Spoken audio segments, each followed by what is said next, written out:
All right, it is that time. It's time for the real estate debate.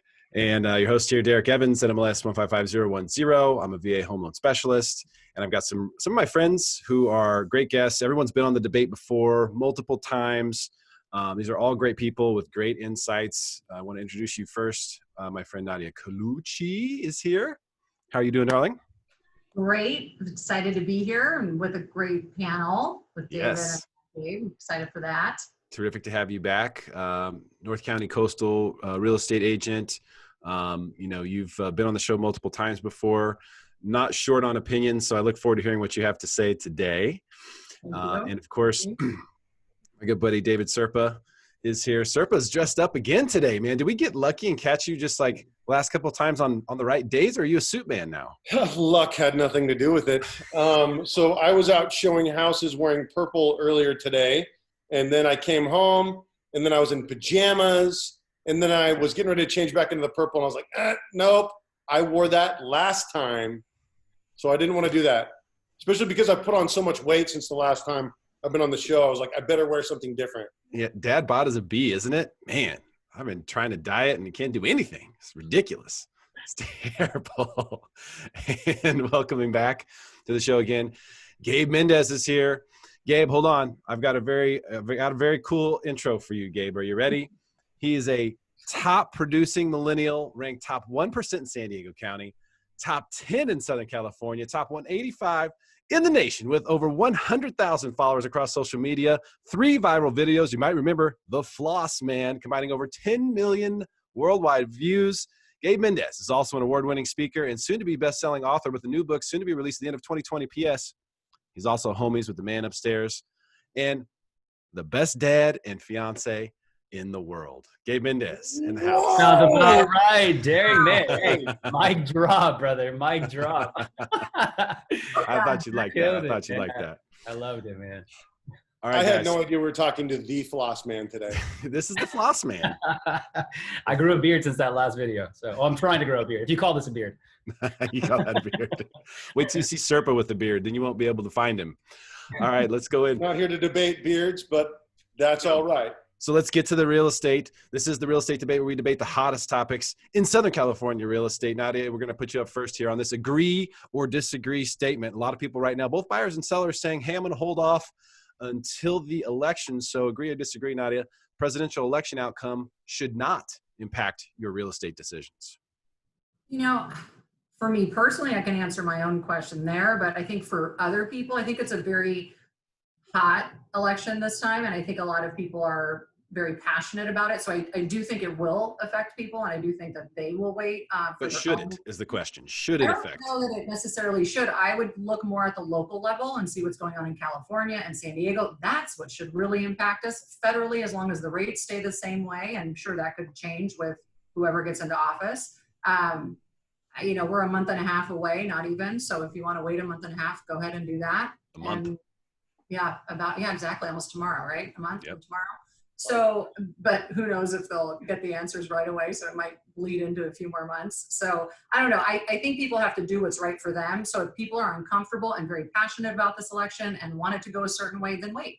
I don't know that I think you should. I think you should focus a little bit more on what's going on locally where you live. And that will make probably a heavier impact on your decision. I'm dying to know who your horse in the race is. I'm just already dying, but we'll keep going. You don't know? I don't know. Last name's Colucci. I know she didn't put it on there. Ends in a vowel from Italy. So, David, agreed. Now, Nadia, am I hearing you right that you're saying Yogi's choice on this one? You're taking the middle? So. Yeah, I do think it depends. I mean, I can tell you what I think it should be, but at the end of the day, it's really going to depend on the person. So I know that's probably a little too yogi, but at the end of the day, it has to feel right and it has to be comfortable for you. So why do something if you're not comfortable with it, right? I like that. It's a big investment. It's a couple $100,000 of your money. Make sure you're comfortable when you do that. Fair enough. That's very Switzerland. We'll pull the war out of you. Yeah, we're warming her up now. Trust me, you won't have to pull too hard. Serpa, what do you think? Agree or disagree? The presidential election outcome should not impact your real estate decisions.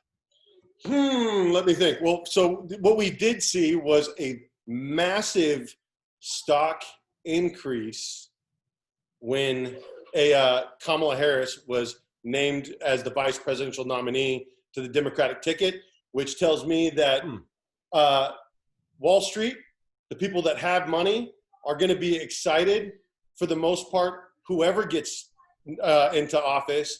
And it goes right into alignment with kind of what Joe Biden was saying about the K-shaped recovery versus a V or a W. And so I can tell you it's going to have to get worse before it gets better. Things are going to continue. Like Nadia said, I agree with her entirely.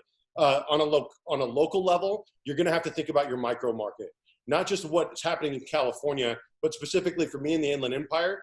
Things are going to continue to boom as people flee the cities. People are leaving here for out-of-state markets. But I don't think whoever gets elected is going to have that big of an effect because I think that they're going to get midtermed really hard. And we're going to see the real results of the unemployment, which is skyrocketed. You have 67,000 people who lost their jobs overnight from September 30th to October 1st. 28,000 people for Disney are now unemployed. And so there is going to be an effect on the market, but there is opportunities in that for people that already have opportunities. So that's where I will leave my analysis. So you're going to also not give me an answer? Well, I'm going to tell you, so what's going to happen is it's going to get better after the election because we're not going to see a tank in 5 weeks, right? And then what's going to happen is whoever gets elected, there's going to be a significant backlash. Whoever gets elected. I also would not be surprised to see the election drag out if nobody really wants to concede the spot, because I think that the mail-in ballot is going to have a significant play in a delay in the election. And so what we're going to see is we're going to see this drag out over a period of time potentially. And so I think that it doesn't matter which one of these corporatists wins. Wall Street's going to win. People who already have a job are going to win. People who own businesses. But the people who are really struggling in places like California, which is where we all are right now, businesses, small businesses, restaurant owners, we're going to feel the effects of that a year, 2 years from now as they continue to leave the state, unemployment goes up, and the working class swells. Okay. All right. So it's going to be hard for me to take a poll if you guys didn't answer the questions, but aside from that, I'm just messing with you. We're doomed no matter what in the long run. Gabe, are you going to give me an answer here? Agree or disagree? Presidential election outcomes should not impact your real estate decisions. I strongly disagree. I think that we should all take a closer look, and I'm going to speak to my audience and to my demographic. I strongly agree with Nadia as well. It's going to come down to a micro level in your market, but I'm going to talk to the people that I work with most, and that's primarily people who are looking to purchase their primary home or first-time home buyers, people that will be affected by this, because the outcome of the presidential election has historically affected the housing market. So I do believe it will, and I think that people need to pay close attention. I had one of my really good friends, a lender, pull some scenarios for me because I wanted to talk numbers and statistically how this would affect. So we have the median price of home in San Diego, which is about $649. And then if you're looking at the two largest not credit bureaus, but the two largest credit ranking bureaus, the Vantage Score and the Isaac Corp, based on them, the average credit score in the United States is from 673 to 695. So I said, hey man, look, let's go based off averages. If the median price in San Diego is 649, and we have an average FICO score of 680, what is that interest rate in today's market? And he quoted me at 2.75, high balance loan. And I'm like, what does that payment equate to? He says 3.825. I'm like, all right, let's just say the votes take one way versus another. Let's just say we go blue versus red, and that happens. Maybe the stock market's a little shaky. People get a little scared. You have a very aggressive housing plan from Biden coming out, and I think that might scare some people. So if that does happen, maybe the market takes a hit, the bond market takes a hit, and then the interest rates take a hit. Well, I said, if that does happen, and let's just be conservative and say rates increase by 1%, where does that take my payment on the same scenario? Price of the value drops by 50K, but increases by 1%. It goes up to 41, 47, 79, right. almost $300 more. Massive. Just by waiting an additional 2 months. You're now paying $300 more for the same house. If that price were to only decrease by $50,000, which is a big chunk of change, but you're now paying more for that house. So in my opinion, I'm going to tell you, I disagree with it. I think you should take a closer look. And if you're looking to buy a home right now, I think you take advantage of the low interest rate, lock it in. The best 2 times to plant a tree were 10 years ago and today. Take advantage of it. It's a buy and hold game for you as a first-time home buyer and as a primary residence owner. It's a buy and hold. Wait it out. Historically speaking, in the county of San Diego, there has never been a market that is a city that has crashed and never recovered. Every single city in the county of San Diego has recovered. People who bought at the height of the market in 2007 are selling in today's market, making a profit. That's true. Yeah. That's something was hard to fathom when that was all taking place. You know, it's like, how are we ever going to get back to this spot ever again? And we got there. And, you know, we've seen some things now where people can't believe it. You know, I'm doing refinances for people who bought houses 6 months ago. And, you know, a lot of these are just IRRRLs, you know, they're just rate and term refis for lower percentages, but their home values have gone up $60, $70, $80,000 in the last 6 months. Just crazy. Here we're seeing appraisals adjusted 9%, Really? you know, since March. And so it hasn't taken a hit. And when I came on your show the last time, I was like, hey, things are going to take a hit. It's going to be bad quick, probably just hold off. And I was absolutely wrong. Wrong. Oh man, you stole the opportunity for me to say that you were wrong and you took it for yourself. It's right out of The Art of War, right? Right out of the Art of War. I'm going to own it. But I am absolutely shocked that the market has continued to be what it is. But and I do agree 100% with both of you guys. It's going to continue to do this in the long term. You know, all the little things that it does like this, and that's my point. Whether it's a Democrat or a Republican, whoever gets elected, it's going to go like this. And so, can you afford it? Are you getting ready to lose your job? Is there value in the house? And what's your rent going to do? And so, there's a lot of different things to consider, and all of those things, like you said, interest rates are very low. So yes, it is going to be a good time to buy right now. But you know, and there is no but to that. It is a good time to buy right now because the outlook is not that an immediate fall is going to happen. There is one but. There's no inventory. So, I mean, we can go out there, buyers need to look and try to be aggressive, but it's been tough. There's, such limited inventory. It's so competitive, but I know, Derrick, I think that's part of your other question too. So I won't spoil it for you. Yeah, no, that's okay. And I'll give my 2 cents on this question. So I agree with the statement that it shouldn't impact your real estate decisions. And the reason is because real estate should be much more long-term. You know, does this affect what stocks you might buy or sell in the next few months or something? If you're a stock trader, yeah, I can understand that. But if we're looking at real estate that way, we've got the wrong mindset right out the gate. And we have to switch to a more long-term mindset because you can go back the last few presidential elections. Well, let's just say the last few presidents, right? Because presidents didn't change. You know, Bush was 2-term, Obama's 2-term. So, when the president, when the reins got handed over, pretty much everything was good out of the gates for everybody. But over the course of the last 3 presidents, or let's say 24 years or however long it's been, 20 plus years, real estate has done really well. So I don't think it's as much about, picking who's going to win, or who. You will see the stock market, as Serpa mentioned, hey, Kamala Harris was named as the VP and then the stock market went up. I think that what happened there is that the stock market believes Trump's going to win. And when she was announced, that helped them think that Trump was going to win. And that's why the stock market goes up. Cold analysis, Derrick Evans. That is cold analysis. That's what it looks like, man. Just like after the first debate, I mean, obviously Biden is going to be harder on corporations, which would be hard on the stock market. There would be a big drop in the stock market if Biden wins. So if you see, days where like, the day after the first debate, that's what everyone was saying. Hey, we'll find out who really won the debate. Let's look at the stock market, because there's no bias there. It's just all about profit. And, the market was up 400 or 500 points, signaling that the market believes that Trump's going to win. So, I think that it's splitting hairs, in my opinion. I think we should be looking at a bigger picture. I have no idea who's going to win, but like all of the polls, just like they were in 2016, are showing that 9%, 7%, but they've also closed in the last couple of weeks. Then Trump went and got COVID last night. So I don't know, maybe we're going to get a really touching picture of POTUS, hooked up to ventilators. And then, he's going to pull through it. And then, we're going to set off some fireworks and he's going to ride a unicorn. And, we're going to win World War III in time for election. But at the end of the day. No, he's bringing troops back home though, sir. So, we did blunder in Iran. I do agree with you that he is better for foreign policy than a Biden would be, which is why all the war hawks love Biden.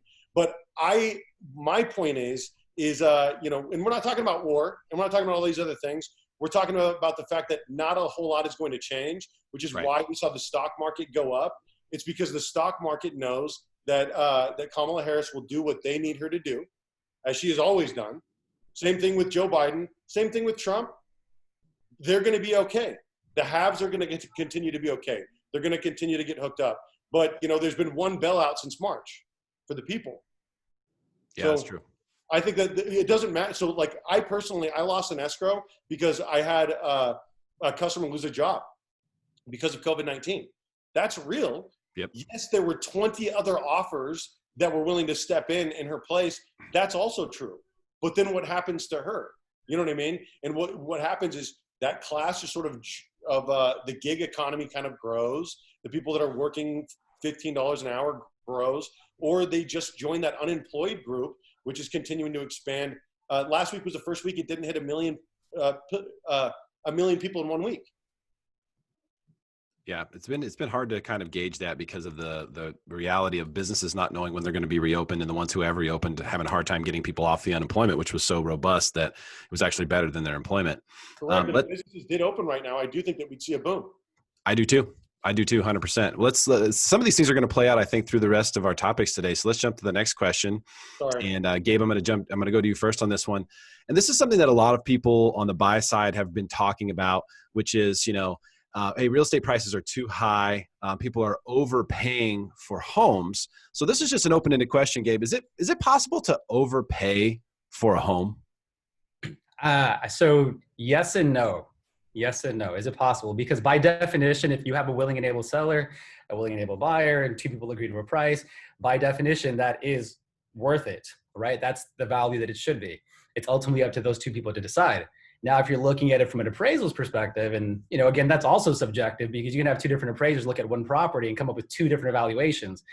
So if we're using that as the end all be all rule in an appraiser, then yeah, technically, yeah, you can't overpay for a home because they're telling you this is what the home value is. And buyers are willing to pay out of pocket in this market. And we're seeing that a lot right now. They're paying, you know, adding that appraisal clause into the contract and paying $5,000, $10,000, $15,000 above that appraised value. So I think it is, you know, who you're talking to and what the person you're having the conversation with. If I want to buy my grandmother's home that she built with her hands 60, 70 years ago, and it's only worth 400,000, but yet I'm a multi-millionaire and I want to pay $1 million cash for it, then by definition, it's worth it to me. No one can tell me not. So in that situation, I'm not overpaying for it because to me, that's what it's worth. I'm willing to pay $1 million for it and not blink an eye twice. That's not my case, and hopefully one day it will be. But and again, back to the appraiser thing, I think in that situation you are. Okay. All right. So I'm kind of getting from you that, you know, it's not really you know, something that can be done where you could overpay for a home, but an appraiser might say that it's worth one thing or another versus what you paid for it. Does that sound about right? Yeah, just about. Okay. All right. Nadia, what do you think? Is it possible to overpay for a house? Yeah, I think it depends on the formula that people attribute, like the value that they put on it. So if it's a home that you're buying for yourself, I think people will value that differently and they'll be able to spend a little bit more. But you have to think about, you know, where the return doesn't justify the risk, you know, when you go in at that price. So that's a little bit more investment side property. So if we're talking about a buyer who's buying a first home, then no, I don't think overpaying $20,000, $30,000, $40,000 is that actually that much of it's not that big of a deal, because if you plan on staying there 7 to 10 years, like we've all agreed, the market recoups, even if we have a downturn. I always say, try to, you know, shoot for 7 to 10 in a property. And it depends. Do they have value on owning their own home, right? If it's an investor I'm talking to, then yes, I do think that you can overpay for a home easily because their money, their capital can be better utilized or have a higher return possibly somewhere else. So depends who, but yes, first time a buyer buying their own home, if it's within reason, you know, which I think we're seeing today, you know, some people are coming up over appraised value by $10,000, $15,000, $20,000. Again, talk to your lender, see what that means to you monthly. It's actually amortized over the course of the loan. It's actually not that big of a deal to have the house that you want, maybe with that extra bedroom so you can work from home and your kids have a homeschool area. You know, there's so much change going on right now that I think people would pay a little bit more. At the end of the day, if I go to the store and it's winter and there's a pair of boots and it's my only size, the only size they have is my size, and there's two of us fighting for it, I'm going to pay more for those boots so I don't freeze on the, outside. So it's the same. I think that's, a simple analogy. Yeah, that's happened to me a bunch of times. I bet. They always just have one set in my size. It's frustrating. I haven't seen it quite a lot. So, Serpa, what do you think on this? Is it possible to overpay for a home? Absolutely. That analogy depends on having the money to buy the boots, right? And so there's whether we're investing or we're buying as a personal residence, you can absolutely overpay for a home. It's why we drove by so many houses that were bank owned for so many years, and it's because a bunch of people thought that they couldn't overpay for a home. Well, what happened was their income went away. They thought that they couldn't overpay for anything, so they continued to pay too much for everything. And so at the end of the day, people have to be able to continue to afford these things. And so we have people flipping right now in my market and making very good money. I saw a flipper buy a house for $400,000 in Rancho Bella Vista, and now they have it listed for $465,000, and there's multiple offers over asking 2 months later. September to, not even 2 months later, a month and a half later. And make sure they do their inspections, a quick 2-month flip. But here's the truth. At the end of the day, that was a default sell. And so if somebody has money, there are opportunities. If their job is not going to go away, there are opportunities. If their job is going to go away, 5 years ago, monthly payments were not what they are now. Now, the reason why things have gone up so much is we say, oh, well, it's a healthy market if prices continue to go up indefinitely forever. And so we artificially reduce the interest rates 3 times the moment that they blinked a year and a half ago in October. And so in order for Los Angeles to continue to go like this, because that's indicative of a healthy market, God forbid the prices don't continue to go up, and so we created a market where people are buying. There's also, yes, you can absolutely overpay, whether you're an investor or an individual, which is why we had so many houses foreclosed on. I want to add to that. I think affordability is a different conversation, and I think that overpaying is one. I do think they do go hand in hand in certain situations, but I definitely have to say it's depending on who you're talking to, because if someone could afford it and it's still over the appraised value, then you are technically speaking, overpaying for the home. But again, if it's 2 consumers going at it back to back and they both agree on price and terms and they're both okay with it, then by definition, that's also worth it. So I don't think it really depends. It's situational. Are you talking to 2 people who agree on it, or are you going based off what an appraiser tells you the definition of value is? I also want to point out too that, we had a lot of bank-owned properties in the past, but it wasn't just because of that. We also had a lot of people that were over-leveraged. I mean, so it was their second home or their third home. So make sure you can always afford it, right? Anytime you buy anything, you don't want to create an uncomfortable situation for yourself or your family. But I had a lot of people that I saw suffer back in the last crisis because they over-leveraged, meaning multiple properties, or the greed of being able to do what you want, because anybody with a pulse was getting a loan. I mean, today we're I feel in the last few years since then we've been more strict. I feel like that's loosening up a bit. Probably Derrick, you can speak to that better, but I'm a little bit concerned when I see the lending institutions start to get looser with the requirements. I think you should be able to afford it if you fit into this box. And if you don't, then we have portfolio lenders that will take on a riskier buyer for this reason and now this interest rate. And that seems to be fair, because if I was loaning my own money, I'd loan it quicker to someone who fit into the perfect little box than I would someone who's a little riskier, right? But then my reward could be better with the risk, and that's my choice as the bank to do that. So, which is kind of historically where real estate has ended up where it is, which is where we have this like very privileged class that continues to get the money, and there's a whole group of people that continue to be denied it because they're considered high risk. And predominantly in my market, those are FHA and VA buyers. And so it's a little bit frustrating for me because then it's all dependent up to an appraiser to decide whether or not they want to assign value. And guess what? If the lender won't get it, someone else will. And if they won't get it done, someone else will. A different bank will get it done. And so we're in a situation where, just like in 2008, everyone's like, well, I'm not going to be the one to say no because I'm going to get paid, right? And so at the end of the day, price is going up and up and up and up, which is why in all of our markets, people are squeezing their individual residents by looking at ADUs. They're looking at how they can get, multi-generational families together. And so, yes, if they can afford it, great. But the thing is price is only an issue in the absence of value, right? Well, wrong. Price is an issue in the absence of scarcity. And so what happens is in California, there is scarcity. It has been government legislated with all of the restrictions on new housing. And so we're in a situation where housing has been overvalued. It's up to the banks. And now there's a bunch of people that have been completely chased out of the market, who own restaurants, who couldn't afford to keep them open, who are now going to go to other states and open those restaurants. And what's happening is the number one employer in the state of California, the small business owner, is being squeezed out as a legitimate buyer because they're being considered high risk, along with those FHA and VA buyers. And so it's getting harder and harder to get a loan. It's going to get harder and harder to get a loan unless you're employed. Unless you're on, so yeah, I'm sorry, go ahead. Or unless you're cash money like all of our clients and investing. And so I think that there's a class that is being underrepresented in this show. And it's because we tend to roll with a lot of people due to the places where you guys live and where I live. I'm a little bit, my price points is a little bit lower, but the thing is the squeeze is real. And there are people who are getting squeezed out of places that they already live because they can't afford to rent now because the market is inflated so quickly.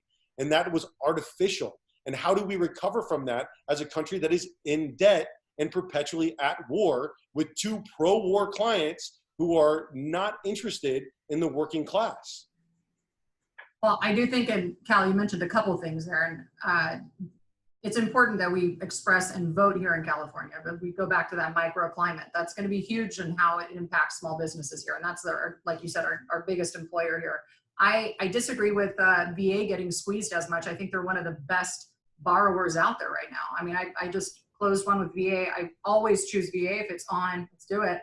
I always choose VA if it's on the table. I think the reason sellers don't is because they're not educated and they don't understand. They're taking a stigma from 30 years ago that VA loans were a little tougher because the appraiser kind of does a mini inspection. That hasn't been the case. VA is a strong borrower, and every seller should consider it out of duty, out of respect, and out of appreciation. If the numbers are the same, it's the same. And they're employed way more than any other buyer I have right now. I agree. Their jobs are not going away, right? And that's why they're one of the most they're not very high risk. And that's one of whether they're contracting or whether they're working with the military, that's most of my clients. But the truth is I can go to war and win them a property and do all these different things. But if they are cash poor, if they can't cover their own closing costs, if their lender can't do it, if there isn't room in the offered value and the appraised value, right now we're losing to people who are waiving the appraisal, who are paying the difference in cash.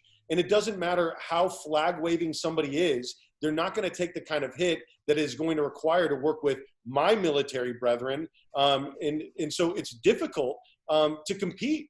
And so because they're cash poor. And so what ends up happening is then what happens is VA is forced to increase their appraisals in order to stay relevant.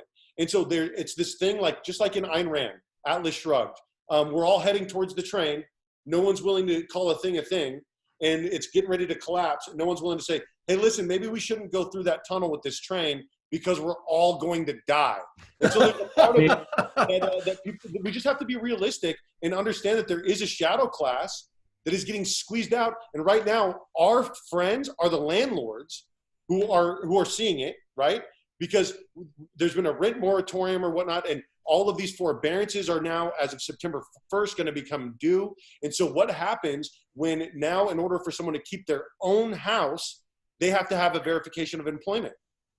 And that's what's next. Here's what I want to add to it, Derrick. Look, man, I'll say something to the investors out there, right? Can you overpay for home? Of course you can. Comps don't support it. You're trying to make a profit out of it. Margins have to make sense. Yeah, you can definitely overpay. But I want to talk to my demographic, the people I mainly work with, first-time home buyers between the ages of 27 and 34, which made up 70% of the home buyers of last year. I want to talk to them. See, Nadia brought up a good point. You should be in your home for 5, 7, maybe even 10 years, she's recommending for your first home.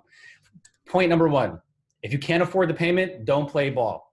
If your job is at risk of being lost, if it's due to the volatility of the market and coronavirus, don't play ball. Just don't get involved yet. That's my first advice to you guys. Number two, if you have a solid employment and you're good and you can afford the payment every single month, then no, you cannot overpay for the home because that's your first home. And we already know, we've all agreed that regardless if you're blue or red, the market's going to do this over time, up, down, but it's going to do this over time. Blue or red, doesn't matter. What's the average appreciation rate in San Diego? 5.65%. So you take that over the course of 8 years, you're making your money back. You're making equity. And you're going to sell at a profit as long as you, and I'm talking about micro market, San Diego County, but you will make your money back. That's the average appreciation rate in San Diego County.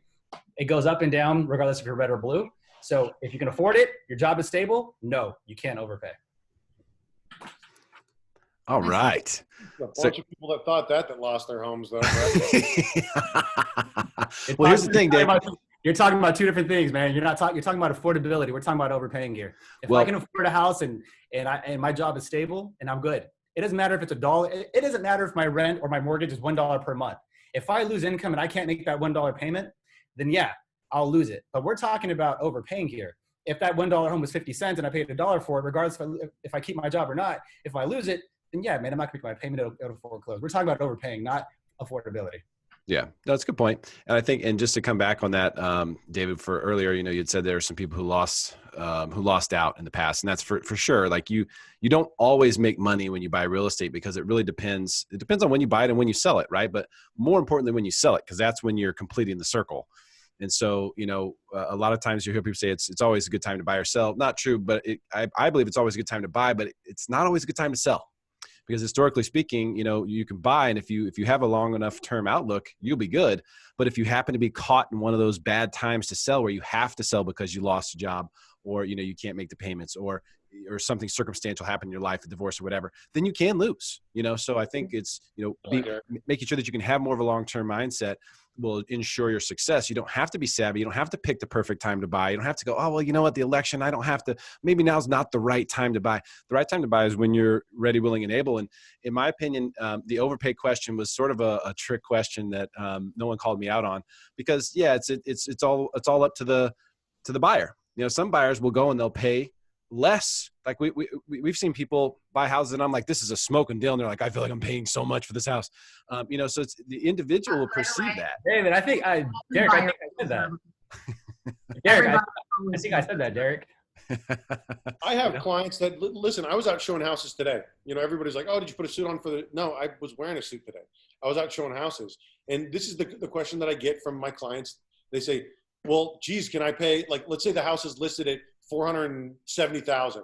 Like, let's offer $495,000, but they're government backed, right? So the thing is, it has to appraise. And so at the end of the day, like I tell them, listen, let me go pull comps. Let me see what the highest price per square foot that we could get and see what they'll adjust for value. It's at the end of the day, it's not just up to us. It's also up to the bank, right? Because the bank gets to determine what the house is worth. And so, so that is one element. The other thing that I'd like to bring up, just for, we're a very dissatisfied culture, which is why we move every 5 to 7 years, right? I have repeat clients. I have so many repeat clients, and I've been in real estate for 7 years now.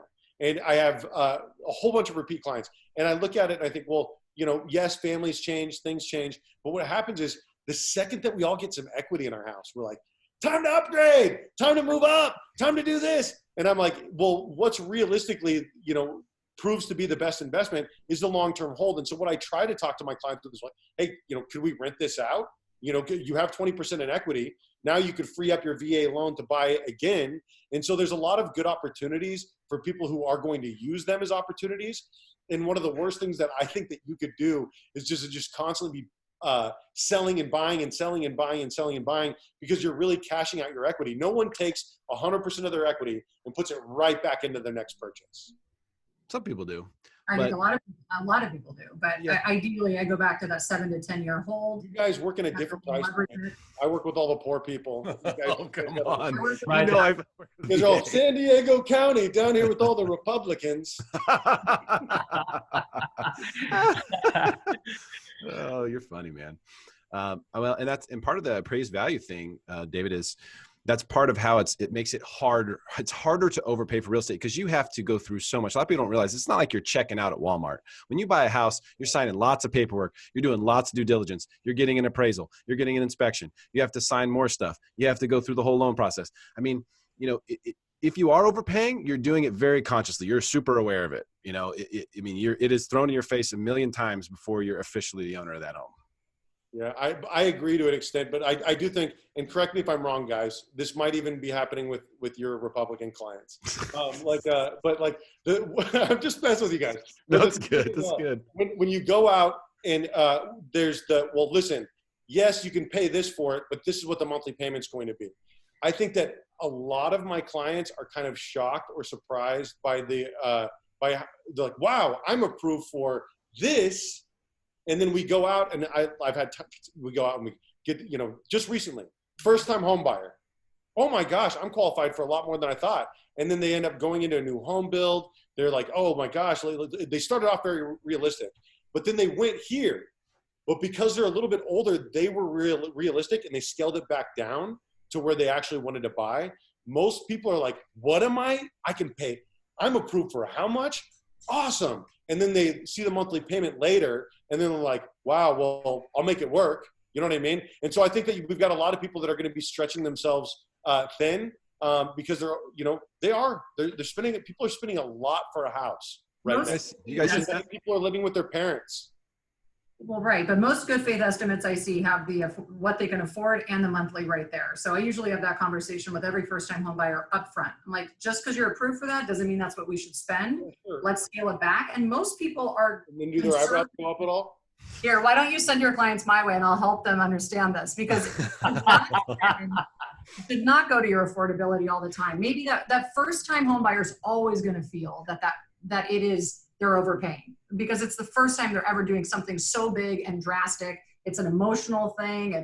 They're scared. They're worried. They have to understand it. They have to sit down. They have to have the right lender and the right agent too. And I know we all do this for our clients, but I think it's important to help them understand just because you're approved for $1 million doesn't mean that's what we should spend. Just because you're approved for 550, why don't we shop a little smaller? We don't have to come out and start driving a Ferrari at 16. We can actually drive, a nice Honda, then get a Ford and work our way up to that Ferrari. So we're settled and we score when we get it. We feel confident in it. That's it.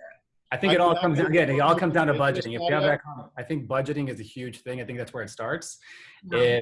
If they're approved for $1 million and they can afford $1 million, again, affordability, but we have to do budget planning, utility bills, monthly expenses, what do your personal habits look like, your lifestyle? Do you want to change that? And we're looking at that first. And I think we make those adjustments initially. You can prevent a lot of that bad consumer behavior from happening. Well, and then you said this conversation right now down in San Diego County, $1 million if you can afford a Ferrari, all these different things. So I would refer you some business, Nadia, but none of my clients can afford to live where you live. I'm not saying that it's about where I live. And I work with a different group of people. And so the thing is I tell my clients, I never want to drive by a house that has a foreclosure sign out in front because you decided to scrape it, together some pins and, some pennies and dimes and make it work. And so I'm having very realistic conversations with people that have a monthly income and have a budget and don't have a bunch of rental properties. Well, so what you're missing about my example is it applies to everybody. It applies to that first-time home buyer, and it applies to the same price point that you're talking about that I talk about. So I represent first-time home buyers as much as I do investors and repeat clients. I've been doing this 20 years. So when that first-time home buyer comes to me, no, in the sense of in 20 years, in the sense of in 20 years, you run across a lot of different scenarios. It's experience is what that's called. So what happens with that? No, but what happens regardless? This is like the perfect thread on Lab Coat. The 20 years experience, all those things. It's like if I could sell 450 homes in 5 years, I don't have to be in the business for 20 years to have experience. But it does help, and it does make you a little bit more aware of all the different opportunities and scenarios there are. I've seen a lot of different things and a lot of different markets. It doesn't matter about how long we've been in it. It's more important about the client understanding that just because that's what they're qualified for is not necessarily what they have to spend. Gabe got it. I got it. I know you did as well, but I don't know where the disconnect is. Well, I can actually speak to this very specifically. And Serpa, I know where you're coming from because in the I was in the mortgage industry prior to the collapse, and I do remember the way people were thinking, and people were thinking with a very different kind of mindset. What can I get approved for? Let's go out and get that. Now what I'm seeing is people being overly stingy. I'm seeing people who, are approved for a way more than what they're buying.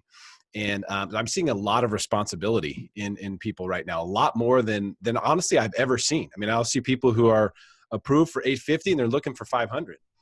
So just from what I see personally working with buyers, I'm seeing a lot of discipline, a very different approach and mindset. Buyers are a lot more conservative in my experience here, especially recently. I mean, especially in the last 6 months, people have been very, very conservative about what they're actually willing to go out and buy for. And then sometimes when you get there or you get into that bidding war, they come up a little bit from there. But I haven't had anyone really buying at limit or having an issue with what they're pre-approved for versus what they're ultimately in contract for at all. So I think that's actually a really good sign because I would expect to at least see some of that. In all we have a lot of smart buyers out there, Derrick. A lot of smart buyers out there. We have a very smart generation as well. I think that millennial demographic that we're talking about, they save a lot more. They learn from the past. I think social media has a lot to do with it because it spreads that message and that awareness to everyone. And I think it amplifies that fear and everything else that people are feeling. They're not wanting to overspend. A lot of the younger demographic that I work with, 27, 28, they have reserves. They're young professionals with smart moves, and I think I agree with you on that, man. Geez, I'm gonna go ahead and disagree with you like majorly because there are more listen. I work with millennials. I also work with Gen Z. A major part of my business is working with education and in high schools. And so the thing is the next generation below us. And I'm a millennial. I'm 35 years old, and so I look at this stuff and I think, well, we have the most underprivileged generation since the Great Depression. We have more people who are 18 to 35 years old who are living with their parents than any other generation since the Great Depression. And you guys can raise your eyebrows as much as you want, but a lot of those 27 and 28-year-olds that you're working with have a lot of parents who have a little bit of jingle in their pocket. And so the thing is the people who don't have parents that have jingle in their pocket, that are going out and working for a living, they're having a little bit more trouble finding the opportunity that was once there 15 years ago when you and I first entered the job market or whatnot. I'm assuming maybe you and I are around the same age, maybe you're a little bit younger, but at the end of the day, there was more opportunity 15 years ago to get out of high school and get a job. Now, when you get out of high school, you're trying to compete with somebody who has 2 or 3 other jobs, who has 2 or 3 children, who is, doing the best that they can to scrape by. There's not a lot of opportunities out there for these millennial and Generation Z home buyers, not only to own homes, but to start businesses. There are less people now more than ever that are filing in the state of California to start a new business in your and my age demographic. And that's not a problem with anything other than this generation currently, right now, doesn't have the opportunity that the generations before it had. I think they have a greater opportunity. I think they have a much greater opportunity. And I deal with, my average list price is $615. My average purchase price on the buy side is $505. So I'm in San Diego. I deal with a lot of young demographic, Hispanic mainly.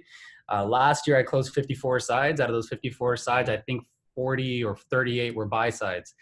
A lot of them were first generation buying, and a lot of them were between the ages of 28 and 35. Most of them had money saved. Most of them were well off, and most of them came from not a bad background, but a less than fortunate background. So this whole thing about families helping and chipping in and all that, I don't see it. But I can tell you this, they're smarter because of what they've seen in the past.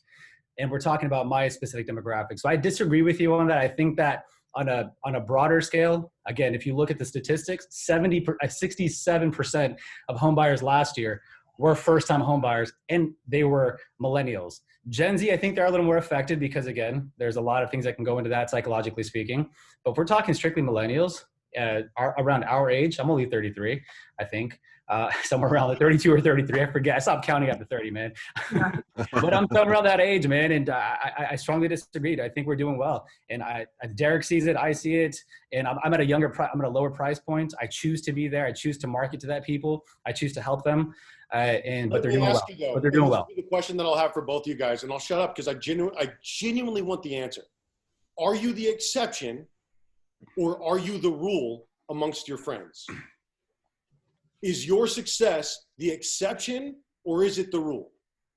I don't understand the question. Well, let me ask you this. What difference does it make?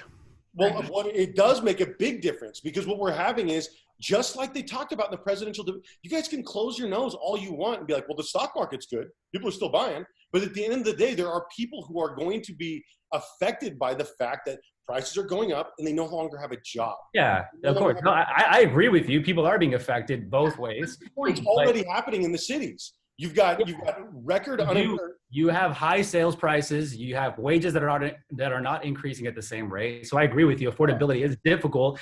You do have multi-generational families buying together. You do have 2, 3, 4, 5 coastliners. I see it a lot right now in this market, but they're making it happen. It's within budget. So again, if you're doing your job, David, me, myself, Nadia, we're all doing our job and protecting our clients' best interest with their payment and affordability, that's not a factor anymore. But I think that we're getting away from the conversation. I think we need to get back on track. Derrick? Oh no, I love this. This is great.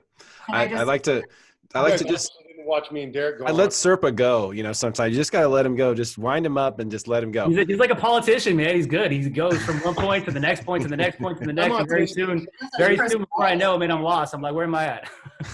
Well, so I study the market, and the thing is I do know a lot about history, and I'm on the autism spectrum, and so I'm constantly studying. I spend most of my time studying. I'm not but I sound like, everything's not connected, but it is connected. It's all a big part of this bigger picture. And to just look at one piece of it and be like, well, hey, the stock market's good. There's a bunch of buyers and low inventory. We're missing a piece of the puzzle. And that's all I'm saying. But now you're trying to predict, man. Now you're trying to look at all the information and predict it. You have COVID that's going on so much that you can, that's kind of dangerous. That's kind of dangerous to try to predict and anticipate, right? Let's look at the basics. Let's look at the facts. And back to your point that you were trying to make a moment ago, the exception to the rule. I don't know what you meant by that, but I'll tell you this. I am first generation. My family's from Mexico. I'm the first one here. I'm the first one in my family. Well, the second one in my family to buy a home, my personal self. And I didn't have a luxurious background. 3 of us lived in a 1-bedroom apartment for most of my life. I grew up in the ghetto, the hood, if you would. Mom pulled us out, put us in a 1-bedroom apartment so I can go to a better school. In and out, made some bad decisions, have a record because of it. God got a hold of my life, changed my life, and then I decided to work hard towards it. So I don't know if that's the exception, if that's the rule, but I call it an inspiration to what's possible. And I think a lot of people around me are the same exact way, who I work with, who I choose to work with. And that vibe attracts my tribe, which is I work with a lot of people who have similar stories. And I can tell you from my experience in working with those people that they do have solid, steady jobs, and we are guiding them the right way. And I think that if they can afford it, regardless of what the market does, if it drops tomorrow, rates increase, as long as they lock in and they can afford it, it doesn't matter. The house is still going to be a house. It doesn't know what it's worth if it's a penny or $1 million. That person still has their job. I did my job. And as long as I study the market like you do, which I do as well, and as long as we do that, then I know in 7 to 10 years, they'll be good. So to answer your question, you're the exception. I grew up in Section 8 housing. I grew up in government housing. I was raised by a single mother. My dad was in and out of jail. We could do all this all day long. I'm a combat veteran. I could check all these boxes, right? We lived in my mom's car at one point. I lived in a woman's shelter for a while. We did all this stuff, right? So my mom actually lives in a Habitat house now. And so the thing is, I think that Gabe, I love you, brother. I admire you. But at the end of the day, you're the exception. You're the dude who was able to pull himself up by his bootstraps. My mom worked 3 jobs. She worked 3 jobs so that I could just get the necessities. 2 of them were at a gas station and 1 was at a group home. And so the thing is I understand struggle. I started staying at home alone with my sisters because my mom was working 3 jobs. So I was 11 years old. I grew up very quickly. But the thing is I am the exception. If you go back and you look at my peer group, I am the exception. You're not the only person to be placed in handcuffs, my brother. And so at the end of the day, I am the exception. You are the exception. I applaud you for doing what you did. But there's a lot of people that were unable to do it. And the majority of them, over 50% of 18 to 35-year-old males, are living with their parents.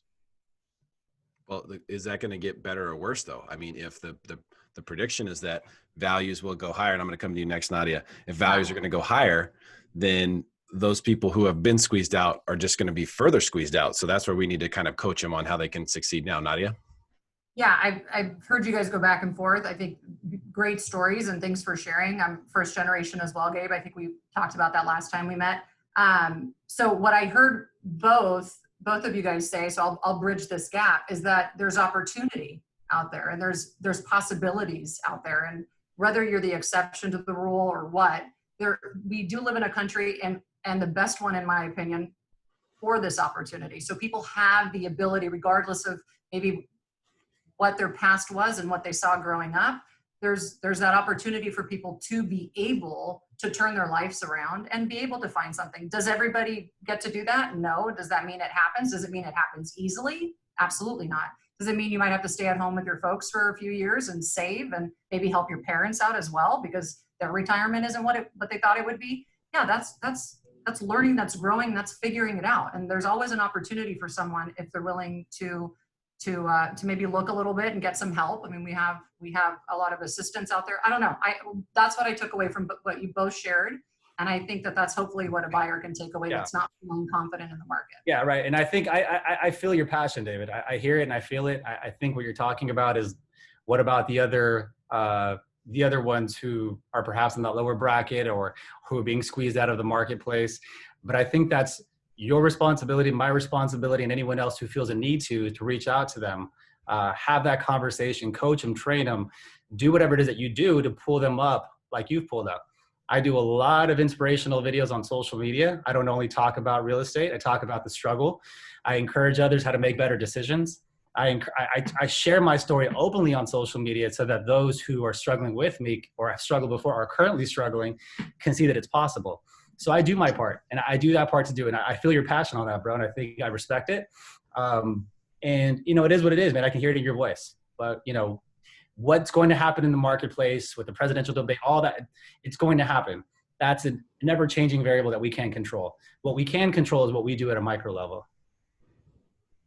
I love that. And I think everybody's heart's in the right place here, across the board. And I know I've taken up probably too much of your all's time today so far. And I appreciate all of you joining us here for this debate, which I think has been really fruitful. And I do want to come back to that point, Serpa, because I agree with you that a lot of the, blue collar workers who once upon a time could afford to buy a house and have a family and live the American dream, may have a really hard time doing that here in Southern California with the increase in prices. And, if we can all agree that prices aren't heading anywhere but higher, I mean, at least based on everything we see now, every statistic, every piece of demand, the lack of inventory, everything is there that would say that, this is just going to be worse for those people a year from now and 2 years from now. I agree with you 100%. I actually think that people are, just like in the first and second migration, I think we're experiencing a third migration where people are moving for opportunity. And so people are moving for affordability and jobs. And so those who can are. Other people who absolutely refuse to, like myself, are here to sort of weather it out, come hell or high water here in California, probably like you guys too. Like I want to see the state improve, but so what happens to all those people, right? And so at the end of the day, they either come out to the Inland Empire, and then actually, Nadia, as many clients as I would love to send your way, maybe you could refer your clients. That would probably happen more often. A lot more of my clients moving to Idaho, Colorado, Tennessee, Florida, Arizona, Oregon, Washington, Nevada, and so forth. Yep. So what's happening is all of your guys' clients are moving here. And so my area is booming. There's tons of business, tons of new builds. Everything's on wait lists. It's very competitive. But other states are booming as well because of the exodus out of these big cities. And so I think that just kind of a point to what everyone has said here is it's going to be a micro level thing. There's going to be a lot of micro effects. And you just got to keep your eye on your local market. And if you're in San Diego, don't call me up. Call up one of these people. Well, I mean, we gotta be pro California, voting for the small business owner again. We got to get that all back in to help our economy kick back up. I think that I agree with you, David, that's going to have an effect on us eventually, and we have to make your vote count. So California is in need of some help for sure. Agreed. Yeah, we need some pro small business people in office. For sure. All right, what else you got, Derrick?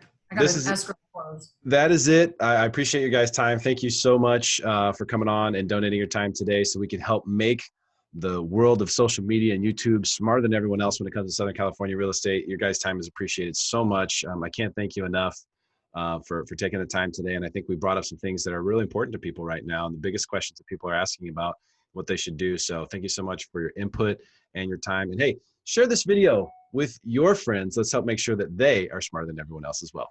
See you soon. Thank you guys. Bye, David. Bye.